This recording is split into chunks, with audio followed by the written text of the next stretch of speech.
তার মানে আমাদের পিতা হযরতে আদম আলাইহিস সালাতু ওয়াস সালাম এবং আমাদের মাতা হযরতে হাওয়া আলাইহিস সালাম, ইনারা দুজন হলেন জান্নাতের প্রথম অধিবাসী।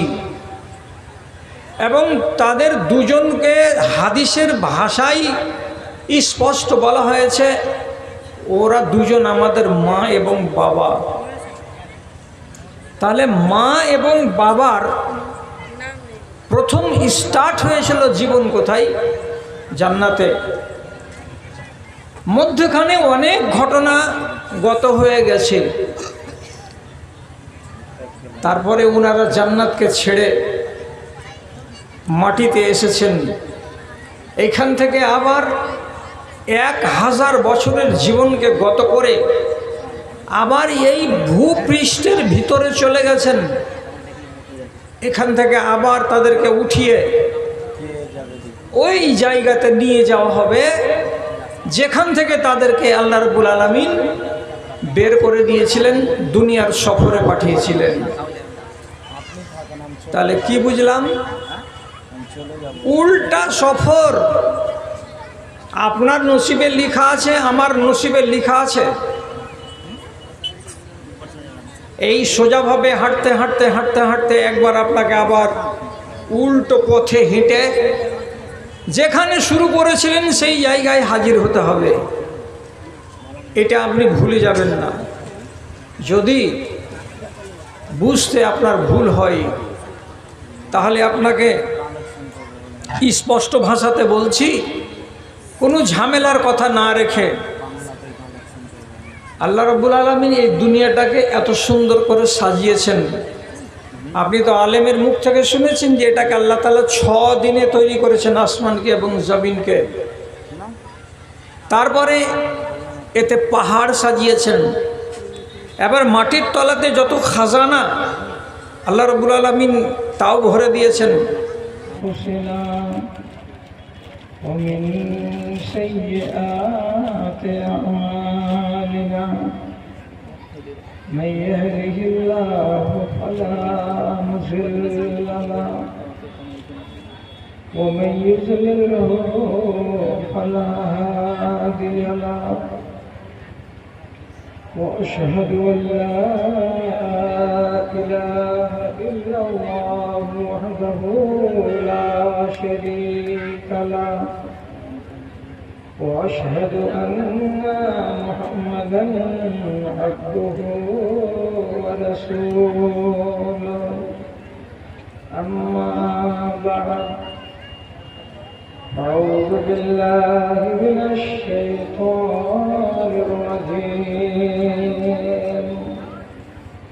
بسم الله الرحمن الرحيم فما لهم عن التذكرة معرضين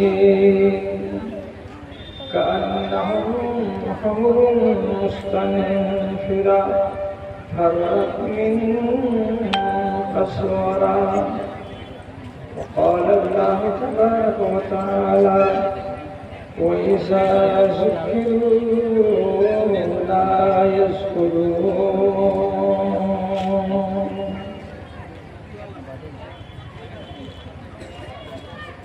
শোনো গো প্রভু মোর এই নিবেদন, তোমাকে ডাকি আমি বাঁচি যতক্ষণ, আমি বাঁচি যতক্ষণ। আকাশের তারাগুলি মিটি মিটি হাসে, জানিয়ে তোমাকেই শুধু ভালোবাসে। তাদের মনের মতো পরম তোমাকেই ডাকি আমি বাঁচি যতক্ষণ, আমি বাঁচি যতক্ষণ।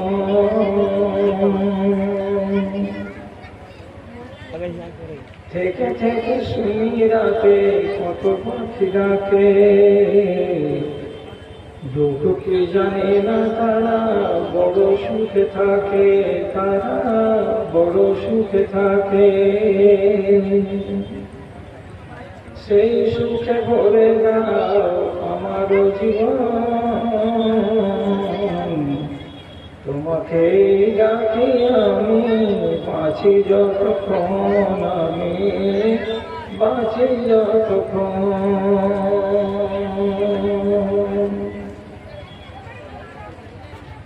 সত্য সভাপতি সাহেব,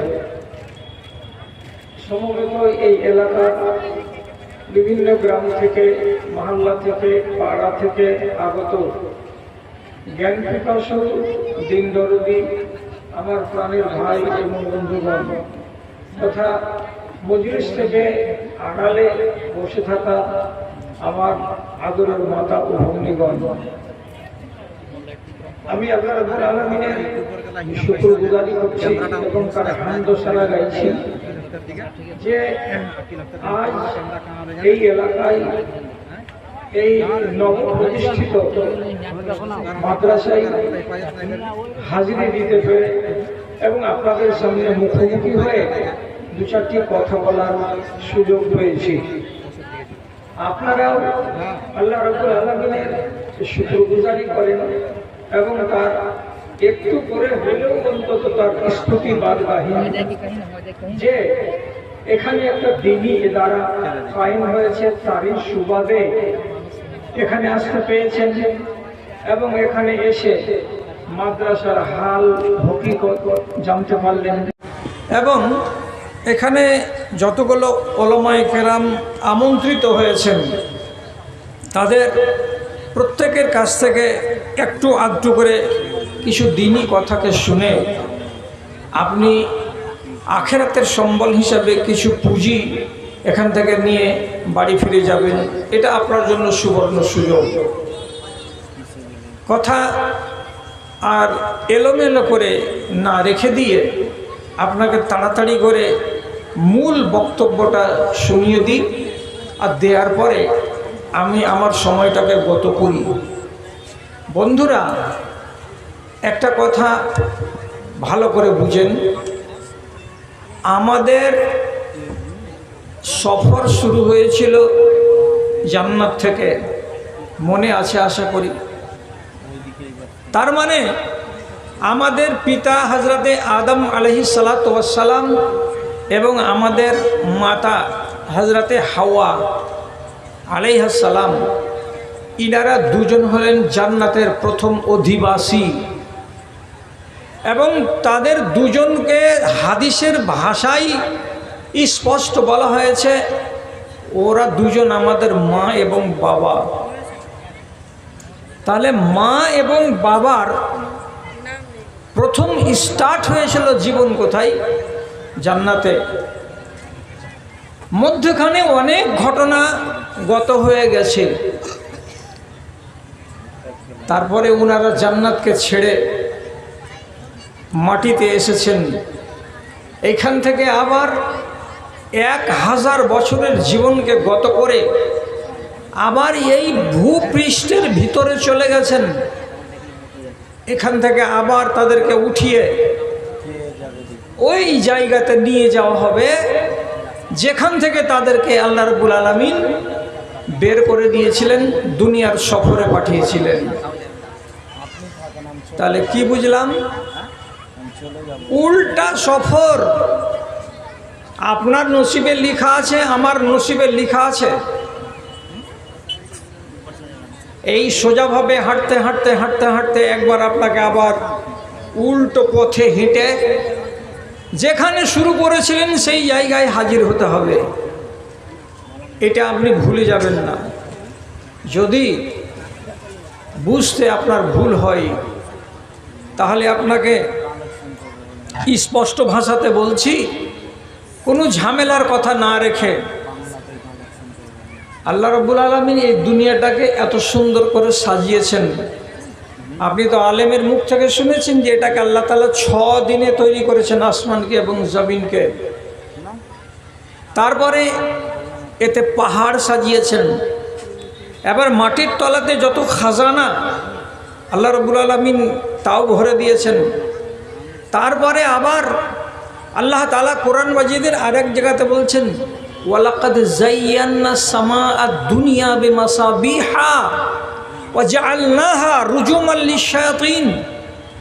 আসমান যেন দেখতে সুন্দর লাগে তার জন্য রব্বুল আলামিন তৈরি করার পর তাতে অগণন অসংখ্য মাত্রায় তারা তৈরি করলেন এবং সেখানে সেট করে দিলেন, ফিট করে দিলেন। তাহলে সে মহান আল্লাহ তাআলা আসমানকে সাজালেন, জমিনকে সাজালেন, পাহাড় দিয়ে, নদী দিয়ে, গাছগাছলা দিয়ে, বসতি দিয়ে, যে কোনো জিনিস দিয়ে মনোরম বানালেন আল্লাহ তাআলা এই দুনিয়াটাকে। আপনি কি মনে করছেন এই আসমান এভাবে থেকে যাবে? আপনি কি মনে করছেন যে এই দুনিয়াটা এখন দেখতে যত সুন্দর, ফুলের বাগান, ফলের বাগান, আলিশান বিল্ডিং, চৌড়ো চৌড়া রোড, কি সুন্দর মনোরম জাহান থেকে যাবে? এদেরকে উল্টো পথে আর একবার আল্লাহ তাআলা হাঁটাবেন। ভালো করে মনে রাখেন, কোরআন মাজিদে আল্লাহ তাআলা স্পষ্ট করে বলে দিয়েছেন,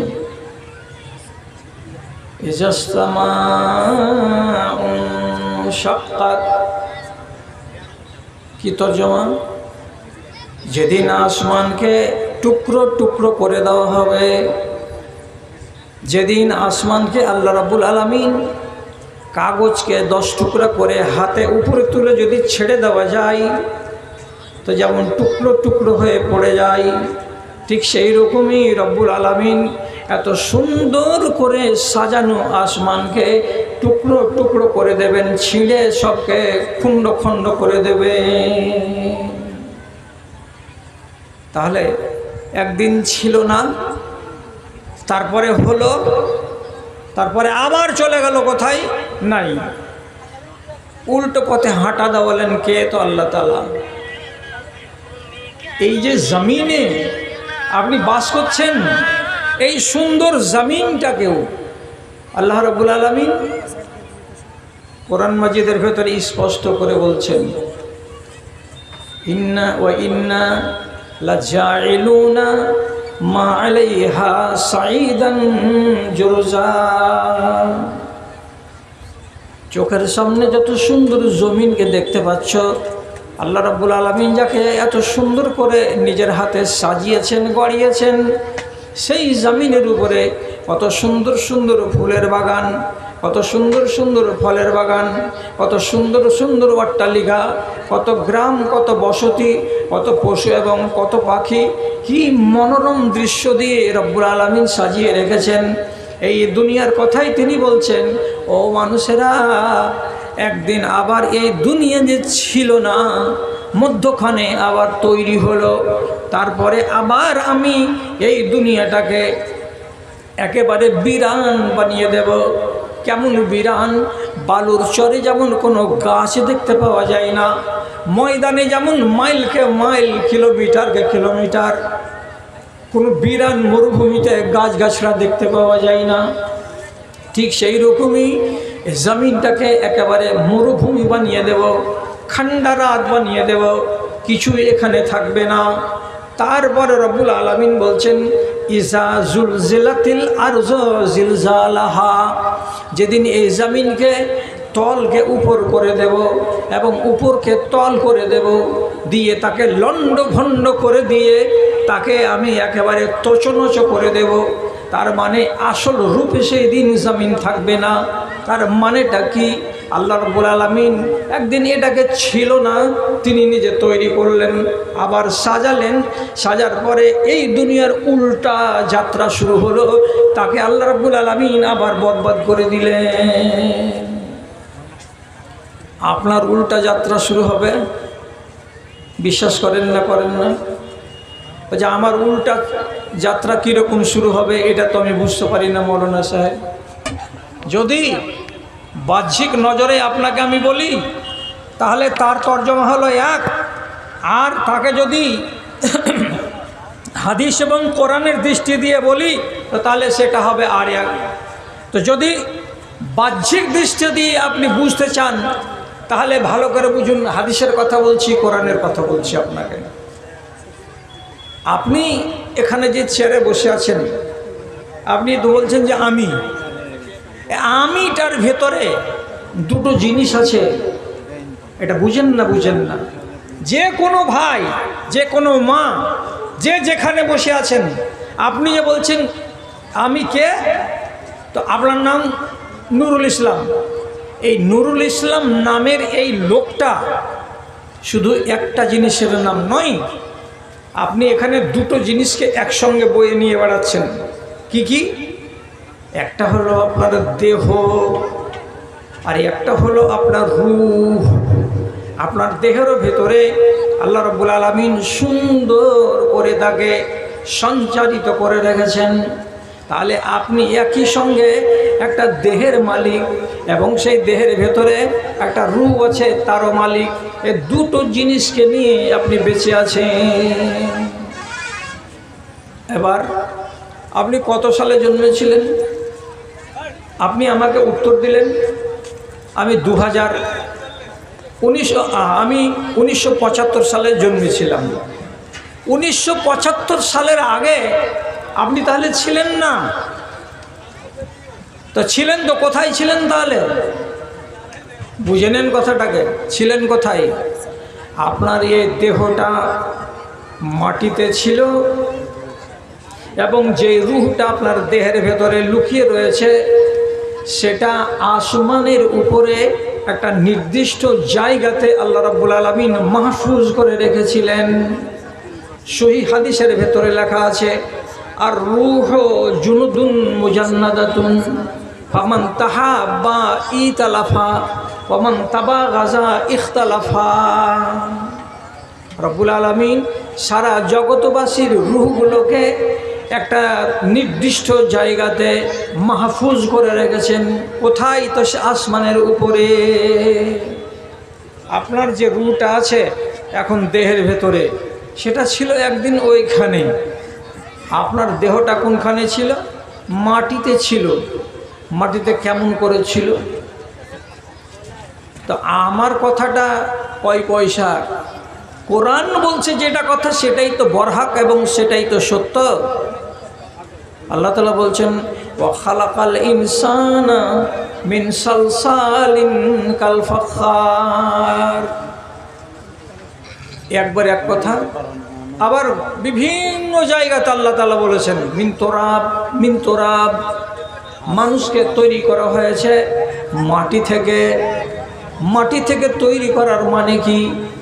মাটির থেকে ফসল উৎপন্ন হয়েছিল, সেই ফসলকে কেউ খেয়েছিল, সেই ফসল থেকে শরীরে আমার আয়রন হলো, শরীরে আমার পটাশিয়াম হলো, শরীরে আমার আর অন্যান্য যতগুলো ধাতু লাগে সব কিছু তৈরি হলো। এবং সেই থেকে রব্বুল আলামিন নুতফা তৈরি করলেন, আর সেই নুতফা থেকে আবার মায়ের রেহেমে পাঠিয়ে দিয়ে একটা মানুষকে জন্মদান করলেন। ওই বাচ্চাটা যেদিন মায়ের পেটে 120 দিনের বয়স হয়ে যায়, মাংসের টুকরাটাতে আল্লাহ রাব্বুল আলামিন এইবার আসমান থেকে একটা ফেরেশতাকে পাঠিয়ে মায়ের পেটের ভেতরে যে 300 গ্রাম ওজনের মাংসপিণ্ডটা থাকে তাতে রূহ সঞ্চারিত করে দেন। সেদিন থেকে মায়ের পেটে মাংসপিণ্ডটা হেলানোড়া আরম্ভ করে দেয় এবং 10 মাস 9 মাসের মাথায় একটা মানুষের বাচ্চা হয়ে দুনিয়াতে আসে। তাহলে দেহটা এলো কোনখান থেকে? মাটি থেকে। আর রূহটা এলো কোনখান থেকে? তো আসমান থেকে। আপনি ছিলেন না। 1975 সালে আপনি তৈরি হয়ে গেলেন, মায়ের কোলে চলে এলেন। আপনার পহিলা নম্বর সফর এটা কমপ্লিট হয়ে গেল। আল্লাহ তাআলা বলছেন, আমার নীতি হলো উল্টো পথে একবার যাত্রা করানো। কাজে হে দুনিয়ার মানুষ, তোমাদেরকে আর একবার উল্টো পথে হাঁটা দিতে হবে। কেমন আমাকে উল্টো পথে হাঁটা দিতে হবে? যখন আপনার বয়স 60 বছর হয়ে যাবে, যেটা আপনার নসিবে লেখা আছে ওই বয়সটা যেদিন আপনি পুরা করে নেবেন তখন আপনার কাছে এক ফরিস্তা আসবে, এসে আপনার খাটের পার্শ্বে বসে আপনাকে আওয়াজ দিয়ে ডেকে আপনার রূহটাকে নিজের হাতে তুলে নেওয়ার জন্য আরজি জানাবে। কি ভাষা? ইয়া আইয়াতুহান নাফসুল মুতমাইন্না উখরুজি ইলা রিজওয়ানিল্লাহ। হে পাক জান, হে পবিত্র আত্মা, হে পবিত্র রূহ, আমি তোমাকে নিতে এসেছি আল্লাহর রেজামন্দির দিকে, তোমাকে নিয়ে যাব, চলো আমার সাথে চলো। রূহটা বেরিয়ে গেল, ফরিস্তা হাতে করে নিলেন রূহটাকে। কোথায় যাবে রূহটা? সহি হাদিস বলছে জান্নাতের কাফন তারা নিয়ে আসে, সেই কাফনে রূহটাকে বেড় দিয়ে উপর দিকে চলে যায়। প্রথম আসমানের দরজায় যখন পৌঁছে যায় তখন এই মুমিন মুসলমানের রূহটা থেকে সুন্দর সুন্দর গোলাপের সেন্ট, ভিনি ভিনি খুশবু বেরিয়ে আসে। জান্নাতের কাফনে ল্যাপটানো রূহটা যখন আসমানের গেটের কাছে পৌঁছে যায় তখন এই ফেরেশতারা গেটম্যানকে ডেকে বলে, ভাই দরজাটা খুলে দাও, এই রূহটাকে আমরা আল্লাহ রাব্বুল আলামিন যেখানে মুমিনদের রূহ রাখার জায়গা করে রেখেছেন সেইখানে পৌঁছে দেব। তখন ওই আসমানের গেটের ফেরেশতারা বলে, এত সুন্দর সেন্ট করছে যে রূহটার, এটা কোথাকার লোক? জবাব আসে, এটা পাকুড়ের সোনাজোড়ের লোক কিংবা মোহনপুর তোড়াইয়ের লোক। দরজা খুলে দেওয়া হয়, এই করে 7 আসমানের উপরে রূহটাকে তার সম্মানের জায়গাতে পৌঁছে দেওয়া হয়। কথা বলুন, রূহটা এসেছিল প্রথমে কোথা থেকে? জমিন থেকে না আসমান থেকে? আসমান থেকে। 60 বছর আপনার দেহের ভেতরে থাকলো, তারপরে আবার উল্টা সফর শুরু করলো, রূহ ঘুরে চলে গেল। কোথায় গেল? যেখান থেকে এসেছিল সেখানে চলে গেল। থেকে গেল কোনটা? আপনি তো বলবেন যে রূহ ওখানে আবার চলে যায়, তাহলে দেহটা পড়ে থেকে গেল। আপনাদের মুখ থেকে শুনছি বলে এগুলোকে মেনে নিচ্ছি। উপরে গেল কি নিচে গেল এটার ব্যাপারে আমাদের মনের ভেতরে একটু করে সন্দেহ থেকে যায়, সংশয় থেকে যায়। হাদিস বলছি, রাসূলুল্লাহ একদিন এক সাহাবীকে দেখতে বের হলেন।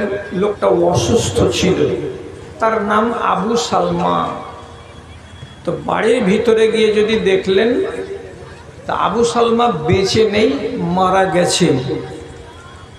তো রাসূল নিজে বলছেন, ওয়াকাদ শাক্কা বাসারাহু। ঘরে যখন গেলেন নবীজি দেখতে পাচ্ছেন আবু সালমার চোখ দুটো খোলা অবস্থাতে আছে, চোখ দুটো বন্ধ হয়নি। লোকেরা ডানে বামে, বেটা বেটি বাল বাচ্চারা সবাই রাসূলুল্লাহকে আসতে দেখে ভিড় জমিয়ে দিয়েছেন লাশের কাছে। তখন রাসূল বলছেন, ওরে হাজিরিন, তোমরা জানো যখন কোনো মানুষের রূহটাকে বের করে নেওয়া হয় তখন রূহটা দেহ থেকে বেরিয়ে উপর দিকে উঠতে শুরু করে। ওয়াইন্নার রূহা ইজা কবিজা ইত্তাবাআহুল বাসারা। যখন রূহটা দেহ থেকে বেরিয়ে উপর দিকে চলে যায়, তার মানে কি আসমানের দিকে রওনা হয়, তখন এই দেহটা চোখটাকে খুলে দিয়ে আফসোস করে নিজের জোড়াকে, নিজের সাথীকে দেখে আর বলে, ওরে জোড়া আমার, ওরে বন্ধু আমার, দুনিয়াতে তুমি এবং আমি 60 বছর ধরে মধুর সম্পর্ক করে রাখলাম, আজ তুমি আমাকে ছেড়ে দিয়ে একাই চলে গেলে। এই বলে রূহটাকে দেখতে থাকে কে? তো আপনার চোখ।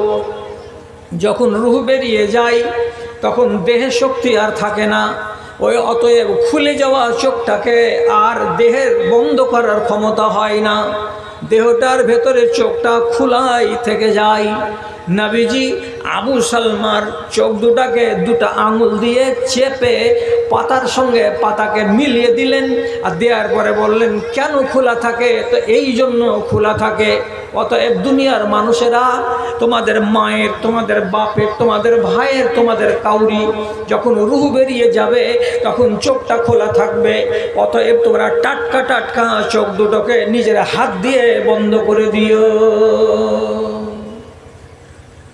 উপরে যদি রুহ না গেল তো আপনার চোখ এমনি করে খোলা অবস্থায় আসমানের দিকে কেন তাকাতে থাকলো? ডান দিকে দেখতো, বাম দিকে দেখতো, উপরে কেন দেখছে? এর মানে রুহটা যাচ্ছে কোন দিকে? উপর দিকে। তাহলে রুহ এসেছিল উপর থেকে, আর উল্টা যাত্রা শুরু করে চলে গেল আবার উপর দিকে। 10 মিনিট আগে আপনি শুলেছিলেন, আপনার দেহটা এসেছিল কোনখান থেকে? মাটি থেকে। পড়ে আছে ঘরের ভেতরে খাটের উপরে। কে? এতদিন আপনি ছিলেন ডাক্তার সাহেব, এতদিন আপনি ছিলেন মৌলানা সাহেব, এতদিন আপনার পরিচয় ছিল উকিল সাহেব, কত রকমের পরিচয়। কিন্তু যখন আপনার রুহটা বেরিয়ে যাবে তখন আপনার ওগুলো পরিচয় আর থাকবে না। আপনার একটি মাত্র পরিচয়, এমএলএ হন, এমপি হন, ডাক্তার হন, মাস্টার হন, মৌলবি হন, ইঞ্জিনিয়ার হন, একটাই শব্দ আপনার পরিচয় কি? লাশ। আপনার পরিচয়টা কি? লাশ। আমি একদিনে মানুষ ছিলাম, আমার একটা নাম ছিল, সবার মতো আমার গায়ে রক্ত পানি ঘাম ছিল, রক্ত পানি ঘাম ছিল। আমি এখন মরে গেছি, হয়ে গেছি লাশ, জলদি করে দাফন করো, নইলে সর্বনাশ রে, নইলে সর্বনাশ। সবাই তখন আমার ভয়ে, সবাই তখন আমার ঘরে লাশের ভয়ে কাঁপছিল।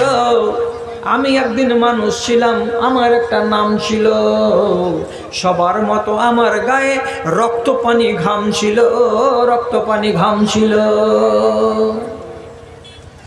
যেই আসছে বলছে লাশকে ধোয়া হয়েছে জি, আরেকগুলো লোক এসে বলছে লাশকে বাহিরে গলিতে আনবে না জি, আরেকজন এসে বলছে লাশ রেডি হয়েছে জি।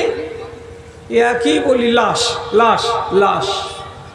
কাফন পরিয়ে আপনাকে তাঁবুতে করে নিয়ে 500-700 জন লোক বাড়ির পিছন দিকে কবরস্থানে নিয়ে গিয়ে 3.5 ফিট গর্ত খুঁড়ে দিয়ে খালের ভেতরে রেখে দিয়ে জানাজার নামাজ টামাজ পড়ে দোয়া করে দিয়ে বাড়ি চলে এলো। 3 মাস পরে যদি আপনাকে কবরের ভেতরে কেউ খুঁজতে যায়, শুধু হাড়খানি পাওয়া যাবে, মাংস বলে কিছু থাকবে না।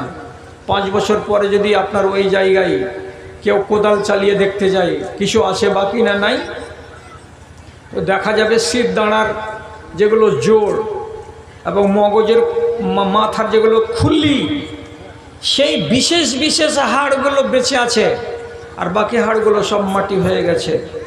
আর যদি 20 বছর পরে দেখা যায় কিছুই পাওয়া যাবে না, আপনি মাটি থেকে এসেছিলেন, আপনি মাটি হয়ে গেলেন। তাহলে সবেরই যদি উল্টা যাত্রা থাকে, তাহলে আপনি যে ঈমান নিয়ে বসে আছেন, এই ঈমানের কি উল্টো যাত্রা হবে না? নিশ্চয় হবে, নিশ্চয় হবে। এ কথাটাকে যদি কেউ অস্বীকার করেন কেউ, তাহলে রাসূলুল্লাহর হাদিসকে অস্বীকার করা হবে। আপনার কাছে ঈমান আছে, আমার কাছে ঈমান আছে, এটা বিশাল বড় আল্লাহ রাব্বুল আলামিনের দেওয়া দৌলত। এবং নবীজি হাদিসের ভেতরে বলেছেন যে যাকে আল্লাহ তাআলা ধন দিয়েছেন সে যেন এটা মনে না করে যে আমি আল্লাহর খুব পেয়ারা। কেন? নবীজি বলছেন আন্নাল মালা লা ইউতা লিমান ইউহিব্বু ওয়া লিমান লা ইউহিব্বু। রব্বুল আলামিন টাকা পয়সা ধন দৌলত যাকে পছন্দ করেন আসল বান্দা বলে তাকেও দেন, আর যাকে পছন্দ করেন না, যেটা আমার বান্দা বলে, তাকেও আল্লাহ তাআলা দেন। এর মানে ধন মুসলমানও পায় এবং ধন বেদিনেরাও পায়। এই জন্য দুনিয়াতে হাজার হাজার মুসলমান আছে কোটিপতি, তেমনি এই দুনিয়াতে হাজার হাজার গায়ের মুসলিম আছে, তারা কোটি কোটি ডলারের মালিক। ধন দিয়ে কোনো দিন আপনার বড় লোকী এবং ইমানদারি বোঝা যায় না। তাহলে রাসূল বলছেন কি দিয়ে যাবে? হাদিস, ওয়াইনাল ঈমানা লা ইউতি লিমান ইউহিব্বুহু। তবে কোটি কোটি মানুষের ভেতরে আল্লাহ রাব্বুল আলামিন যেই মানুষটাকে পছন্দ করেন, ভালোবাসেন, সেই মানুষটাকে ঈমানের দৌলত দান করেন। ওই মানুষটাকে আল্লাহ রাব্বুল আলামিন নিজের জাতকে জানবার মতো ক্ষমতা দিয়ে দেন। ওই মানুষটা আল্লাহকে ভালোবেসে ওয়াহাদানিয়াতের বাক্য পড়ে, লা ইলাহা ইল্লাল্লাহ। ওই মানুষটা আল্লাহকে রব বলে মেনে নেয় এবং তার ফরমাবরদারি করে জিন্দগি কাটায়। এরা কারা? যাদেরকে আল্লাহ রাব্বুল আলামিন ভালোবাসেন তারা। তাহলে কত বড় ইমানের দৌলত আপনি পেয়েছেন আন্দাজ করেন। আল্লাহর আপনি ভালোবাসা যদি না হলেন তো ইমান পেলেন কেন? আর আপনার ডানে বামে আগে পিছিয়ে আপনার জেলায়, পার্শ্ববর্তী জেলায় আর জায়গাতে দেখুন তো কত হাজার হাজার লাখ লাখ ইন্ডিয়ার বাইরে, এশিয়া মহাদেশের বাইরে আমেরিকা আর আফ্রিকা আর ইউরোপ আর অস্ট্রেলিয়া, আপনি দেখুন তো কোটি কোটি জন মানুষ যারা আল্লাহ রাব্বুল আলামিনের এই নিয়ামত, যার নাম ঈমান পায়নি। কেন? আল্লাহ ওদেরকে পছন্দ করেননি। তাহলে আপনি এত বড় দৌলত পেয়েছেন আল্লাহ তাআলার কাছ থেকে, সেই ঈমানটা এসেছে কোনখান থেকে? আপনার জানা আছে? আজকে 1400 বছর আগে এই এলাকাতে মানুষ ছিল, 1450 বছর আগে এই এলাকাতে মানুষ ছিল, কলকাতাতে মানুষ ছিল, বাংলাদেশে মানুষ ছিল, ইন্দোনেশিয়াতে মানুষ ছিল, কিন্তু একটাও লোক ইমানদার ছিল না। এগুলো কি ছিল? সব জাহান্নামের লুগড়ি, ইন্ধন। কেউ আল্লাহ রাব্বুল আলামিনকে এক জাত বলে মানার মতো তাদের ভিতরে যোগ্যতা ছিল না। এবার কি করে এলো? রাসূলুল্লাহ প্রথম আত্মপ্রকাশ করলেন মক্কায়, 13 বছর ঈমানের দাওয়াত দিলেন। তারপরে চলে গেলেন মদিনায়, ওখানে 10 বছর ঈমানের পরিচয় ঘটালেন মানুষের কাছে এবং দ্বীনের দাওয়াত দিলেন, তাওহীদের দাওয়াত দিলেন। মানুষেরা সব জাহেল ছিল, বর্বর ছিল, বদতামিজ ছিল, বদকিরদার ছিল, গায়ের মুহাজ্জাব ছিল। সমস্ত ওই বদকিরদার মানুষগুলো, বদতাহজিব মানুষগুলো, চোরগুলো, ডাকাতগুলো, লম্পটগুলো, মাদারি আর জুয়ারি আর শারাবি আর কাবাবি আর লুটেরা আর রাহাজান, সমস্ত মানুষগুলো ঈমানের ছায়াতলে এসে মালামাল হয়ে গেল। আজ থেকে তারা চোর নয়, তারা ইমানদার। আজ থেকে তারা লুটেরা নয়, তারা ইমানদার। আজ থেকে তারা জানি নয়, তারা আজকে থেকে ইমানদার। ঈমান মদিনা থেকে বের হলো, সফর শুরু হলো। কোথায় যাবে? মদিনা থেকে বেরিয়ে চলে আসলো পূর্ব দিকে। কত দূর? ইরানের বর্ডার। তারপরে কত দূর? তারপরে আফগানিস্তান। তারপরে কত দূর? তারপরে পাকিস্তান। তারপরে কত দূর? তারপরে ভারতবর্ষ। তারপরে চলে গেল বাংলাদেশ। তারপরে চলে গেল মালয়েশিয়া। তারপরে চলে গেল ইন্দোনেশিয়া। তারপরে চলে গেল অস্ট্রেলিয়া। তারপরে চলে গেল জাপান। তারপরে দক্ষিণ দিকে চলে গেল কেপটাউন, আফ্রিকা মহাদেশ। তারপরে চলে গেল উত্তর দিকে কানাডা, আমেরিকার দেশ। সারা দুনিয়ায় চলে গেল। কে? তো আল্লাহর দেয়া ঈমান। কেন? আমি কেন বলবো? রাসূলুল্লাহর হাদিস বলছে ঈমান বের হলো, যাত্রা শুরু করলো, সফর শুরু করে দিল ঈমান। কত দূর গেল? দুনিয়ার কোনো একটা কোনা বাদ রইল না। যেখানেই বলেন না কেন, ও আমার দাদারা মোহনপুর এলাকার আঙুলে গুনে রাখেন, মগজে মাহফুজ করে রাখেন। আল্লাহর এই দুনিয়াতে 228টি দেশ আছে। 228টি দেশের ভেতরে একটা দেশ বাদ দিয়ে 227টি দেশে মসজিদ আছে, আজান হয়, নমাজ হয়, মুসলমানেরা জামাত কায়েম করে। পৃথিবীতে কোনো জায়গা নমাজে আর মসজিদে আর মুসলমান থেকে খালি নাই। তাহলে ইমানের যাত্রা কত দূরে হয়েছে? সারা পৃথিবীর ঘরে ঘরে, বাড়ি বাড়ি, দেশে দেশে, শহরে শহরে ইমান পৌঁছে গেছে। ঠিক আমাদের এইখান থেকে, ঝাড়খণ্ড থেকে বা কলকাতার দমদম এয়ারপোর্ট থেকে যদি পূর্ব দিকে যাই, একটা মহাদেশ আছে, তার নাম অস্ট্রেলিয়া। তো ওই অস্ট্রেলিয়া মহাদেশ যেতে এরোপ্লেনে 9 ঘন্টা টাইম লাগবে। 9 ঘন্টা ওখানে ইমান আছে। তাহলে ইমান মদিনা থেকে বেরিয়ে জেদ্দা থেকে কলকাতা জাহাজকে আসতে লাগে 6.5 ঘন্টা। এত দূর রাস্তা চলে আসলো ইমান। আবার এখান থেকে কোনো আল্লাহর বান্দা আরেক জায়গা নিয়ে গেল, সেখান থেকে তারপরে আর কেউ আরেক জায়গা নিয়ে গেল, করে করে করে করে সারা জগতে ইমান ছুটে বেড়ালো, চলে বেড়ালো। তার লম্বা সফর। নবীজি কি বলছেন? ইন্নাল ঈমানা লা ইয়ারজু ইলাল মাদিনাতে কামা তারজুল হাইয়াতু ইলা জুহরিহা। কি তরজমা? কি তরজমা?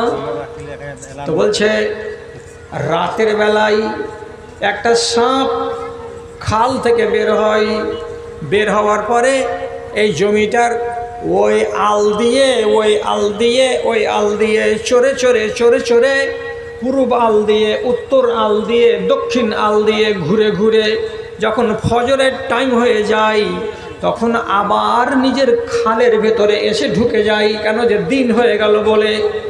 তো সাপটা রাতের বেলায় যে খাল থেকে বেরিয়েছিল, সারা রাত সফর শেষ করে ফজরের আগে আবার ওই খালের ভেতরে যেমন হয়ে ঢুকে যায়, তেমনি নবীজি বলছেন কিয়ামতের আগে আগেই এই ঈমান উল্টো পথে যাত্রা শুরু করে দিবে। এর মানেটা কি? প্রথমে ভারতে ঈমান ছিল না, একদিন কেউ পৌঁছে দিয়েছিল, 1400 বছর হয়ে গেল, আর 200-400 বছর পরে ভারতে ঈমান থাকবে না। এখানকার ঈমান পশ্চিম দিকে চলে যাবে, পাকিস্তানে ঈমান রবে না, আফগানিস্তানে চলে যাবে, আফগানিস্তানে ঈমান রবে না, চলে যাবে আবার কোথায়? তো মদিনায়। ঠিক এইরকম করে আমেরিকার ঈমান নষ্ট হয়ে যাবে, ওইদিকে দক্ষিণ আমেরিকার শহরগুলো, দেশগুলোর ঈমান সব নষ্ট হয়ে যাবে। আস্তে আস্তে ঈমান তাদের দুনিয়া থেকে উঠে যাবে, চলে যাবে, গিয়ে ঈমানটা ফিরে আসবে কোন জায়গায়? সাপ যেমন রাতের শেষে খালে ঢুকে যায়, তেমনি যাত্রা শেষ হয়ে গেলে ঈমান আবার মদিনা থেকে বেরিয়েছিল, মদিনায় ঢুকে যাবে। তারপরে কিয়ামত হবে, তারপরে কিয়ামত হবে। কিন্তু কথা হলো ভাইজান, আমাদের পিছন দিকে আরও অনেক বক্তা আছেন, নামি দামি। কলকাতা মেটিয়া বুরুজ থেকে আছেন আমার শ্রদ্ধেয় ডাক্তার সাহেব, আর বোম্বাই থেকে আছেন আমাদের সবার প্রিয় শেখ সানাউল্লাহ সাহেব। আর আমি তো দেশের চেনা বাভুন, আমি যেদিন সেদিন এই এলাকাতে হাজির হয়ে যাই। এখানে আসেনি সেটা আলাদা কথা, কিন্তু আমার জালসার জীবন তো শুরু হয়েছিল হাতকাঠি থেকেই। কাজে আমি অপরিচিত আপনাদের কাছে নই। আমাকে যখনই একটা ফোন দেওয়া যাবে, চট করে পাওয়া যাবে মাত্র 3.5 ঘন্টার ফাসলাতে। তা আমি বেশি সময় নেব না, আমি শুধু বলছি ঈমান উল্টো দিকে সফর করার আগে আপনাকে যেটা শেষ মেসেজ আজকে দেব, সেটা হলো কি আল্লাহ রাব্বুল আলামিন বলেছেন যে আল্লাযী খালাকাল মাউতা ওয়াল হায়াতা লিয়াবলুয়াকুম আইয়ুকুম আহসানু আমালা। মরণকে, জীবনকে আমি তৈরি করেছি তোমাদের জন্য। কেন? এ মরণের এবং জীবনের মাঝখানে যে সময় কটা আছে, এই সময়টাকে তোমরা আমল এমনটা করে দাও যে আমলটাকে আহসান আমল বলা হয়, আর আহসান আমল করে দিয়েই তোমরা কবরে যাও। অতএব আমাদের ইমান সাথে করে নিয়েই আমাদেরকে কবরে যেতে হবে। ইমান পূর্ণ হবে কিসে? ইমান মুকাম্মাল নিয়ে আমি দুনিয়া ছেড়ে যাব কিসে? তো একটি মাত্র কথা, সেটা হলো এই সূরা বাকারার প্রথম পাতাতেই 3 নম্বর আয়াতে আল্লাহ রাব্বুল আলামিন বলছেন, ওয়া মিম্মা রাযাকনাহুম ইউনফিকুন। মুত্তাকিন ওদের বলা হয় যারা আল্লাহর পাওয়া ধন দৌলতের একটা অংশ আল্লাহকে দিয়ে দেয়। আপনারা বলবেন আল্লাহ আমাকে দিয়েছে যে আল্লাহকে আমি ঘুরিয়ে দিব। তো যদি রাগ না করেন তাহলে একটা কথা বলছি, আমি এখন টাইম আপনাদের নিব না। আমার জন্য আমার ভাইজান ফাইজি সাহেব যেটা বরাদ্দ করেছেন টাইম, যেভাবে আমি কাঁটা কম্পাসে ওইভাবে চলছি একেবারে। আপনি নারাজ হবেন না। যে জমিনকে চুষে আপনি আজকে মালদার হয়েছেন, জমিনটা কার? আমার। 60 সালের রেকর্ড দেখেন, আপনার বাবার নামে আছে জমিটা? আছে। আপনার বাপের নামে ছিল, আপনার নামে হলো। আপনার বাপও তো বলতো জমি আমার। তারপরের রেকর্ড যদি দেখেন তো দেখবেন যে ওই রেকর্ড আপনার দাদার নাম আছে। আপনার দাদাও তো বলতো এই সব জমি আমার। সারি জমিন ও জায়দাদ কা মালিক मैं ही हूँ। তো আপনার বাপের বাপ চলে গেছে আমার বলতে বলতে, আপনার বাপও চলে গেছে আমার বলতে বলতে, আপনি বলছেন আমার বলতে বলতে আপনিও কবরে চলে যাবেন। অ্যাকচুয়ালি এই জমিনের মালিক আপনি নন। তাহলে কে মালিক? আল্লাহ বলছেন, ওয়া ইন্নাল আরজা ইয়ারিসুহা মান ইয়াশাউ মিন ইবাদি। জমিন হলো আমার। এই জমিনটাকে আমি কিছুদিনের জন্য আমার ওই বান্দাগুলোকে মালিক বানাই, যেই বান্দাগুলোকে আমি ভালোবাসি এবং যাদেরকে পছন্দ করি তাদেরকে আমি মালিক বানিয়ে দিই। তাহলে আপনাকে যদি আল্লাহ তাআলা 10 বিঘা জমির মালিক বানিয়ে থাকেন, তার মানে আল্লাহ আপনাকে পছন্দ করেছেন। জমিনটা কার? তো আল্লাহর। আপনি চাষবাস করছেন, কেন চাষ করছেন? তো বলছে আমি আধিদার। অ্যাকচুয়ালি আপনি হলেন আধিদার। এই জন্য রব্বুল আলামিন তার পক্ষ থেকে বলেছেন, আমার জমির ফসল যেটা ফলবে রে বান্দারা, প্রত্যেকটা 20 মনে 1 মণ, 20 মনে 1 মণ, 20 মনে 1 মণ আমার নামে আলাদা করে কুঠিতে ভরে দাও, গোলাতে ভরে দাও। বাকি 19 মণ নিয়ে তোমার যাবতীয় খেলা খেলোগা, আমি তোমাকে বাধা দিতে যাব না। এই জন্য আল্লাহ তাআলা বলছেন, ওয়া মিম্মা রাযাকনাহুম ইউনফিকুন। যারা আমার দেওয়া মাল ধন থেকে কিছু পরিমাণ টাকা পয়সা খরচ করে, এরাই হলো ইমানদার। আজ ফাইজি সাহেব 45 মিনিট আগে আপনার মাদ্রাসা সম্পর্কে যথেষ্ট বয়ান দিয়েছেন। আমি আর বয়ান দেব না। আমার কথা হলো এই, একগুলো ঘরের ভেতরে জ্বলে লাইট, এর পাওয়ার আলাদা। একগুলো বাথরুমে জ্বলে বল, এর পাওয়ার আলাদা। আর আরেকগুলো বাল্ব জ্বলে লম্বা 50 ফিট 60 ফিট পিলারের উপরে এইরকম করে, ওকে বলা হয় ফ্লাড লাইট। বন্যার মতো আলো দিবে চারিদিকে। আপনার গ্রাম, আপনার পাড়া, আপনার মহল্লা চারিদিক একবারে আলোকিত করে রাখবে। মাদ্রাসা হচ্ছে মুসলমানদের জন্য ফ্লাড লাইট। আপনার ইমানের হেফাজতকারী, আপনার ইসলামের হেফাজতকারী, আপনার দ্বীনের কাণ্ডারি, আপনার চারিদিক আপনাকে আলো দেবে এই মাদ্রাসা। মাদ্রাসা আছে, ইমান আছে। মাদ্রাসা নেই, দেশ থেকে ইমান নাই, আহলে ইমান নেই। মাদ্রাসাকে বাঁচিয়ে রাখাটা হচ্ছে আমার আর আপনার জিম্মেদারি। অতএব আমি আপনার যতগুলো ভাই আছেন সামনে আর যতগুলো আমার বোন আছেন আড়ালে, আপনাদের সবাইকে বলবো, এই আলোটাকে কারেন্ট দিতে হলে এই কারেন্টের পিছনে যেটা খরচ, সে খরচ করবেন, তাহলে বাল্ব জ্বলবে। কে এমন আল্লাহর বান্দা আছেন যিনি বলবেন আগামী দিনে এই জিনিসটা আমাদের জন্য আলো দানকারী, একে আমরা জিয়ে রাখবো, বাঁচিয়ে রাখবো। তার জন্য আল্লাহর ওয়াস্তে আমি মোহাব্বতের সাথে মাদ্রাসাকে এই টাকাটা আমি দান করলাম বা দান করবেন, এইরকম মানসিকতা